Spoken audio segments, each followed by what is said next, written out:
Chaque année revient la fête de l'Aïd el-Kébir, qui est la fête du mouton et du sacrifice d'Abraham. Cette fête pose de très nombreux problèmes, notamment, un des principaux, c'est un problème sanitaire par la multiplication des abattoirs temporaires. Tous les musulmans veulent abattre sur une journée, le premier jour. Et de ce fait, on ne peut pas abattre dans les abattoirs pérennes. Alors on autorise de façon extrêmement libérale la création d'abattoirs temporaires qui ne peuvent pas répondre aux exigences sanitaires d'un abattoir pérenne. J'ai pu assister notamment, une chose qui est particulièrement choquante, des brouettes qui étaient remplies de panses vertes, c'est le contenu de la panse, qui a été déversée dans la nature par les brouettes. Les abattages massifs pendant l'Aïd posent aussi le problème de la dissémination des prions.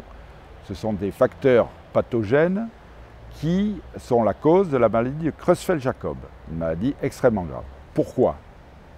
Eh bien parce que le consommateur musulman repart de l'abattoir, qu'il soit pérenne ou temporaire, avec sa carcasse de mouton. Donc le prion, d'abord les consommateurs musulmans vont être les premiers exposés, mais en plus, et c'est là où c'est un véritable scandale, ils vont mettre, dans la mesure où ils le font, ces déchets dans la poubelle.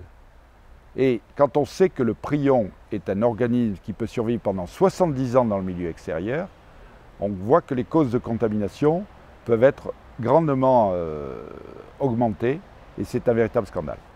C'est une fête familiale et normalement, il y a de plus en plus d'ailleurs d'abattage sauvage parce que le chef de famille doit égorger le mouton devant ses enfants. Et donc on peut se poser la question d'une accoutumance culturelle à l'usage du couteau dans certaines populations.